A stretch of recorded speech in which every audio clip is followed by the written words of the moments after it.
ماذا يعني؟ يجب أن نلاحظ من هو المستغيث ومن هو المستغاث وما هي مدة الاستغاثة.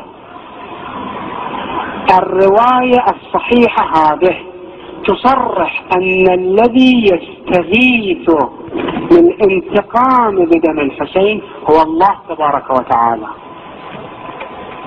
حتى يستثير أن كثار الله، حتى يستثير يعني الله تبارك وتعالى، يعني الله يستغيث. يعني شنو يستغيث؟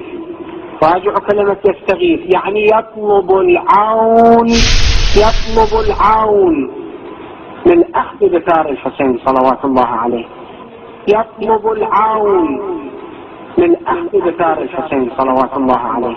وقالت اليهود يد الله مغلولة غلت أيديهم ولعنوا بما قالوا بل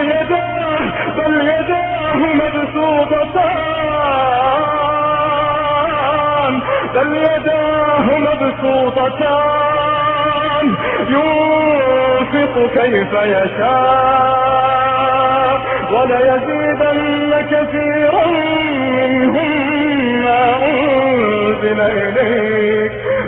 أنزل إليك من ربك طغيانا وكفرا وألقينا بينهم العداوة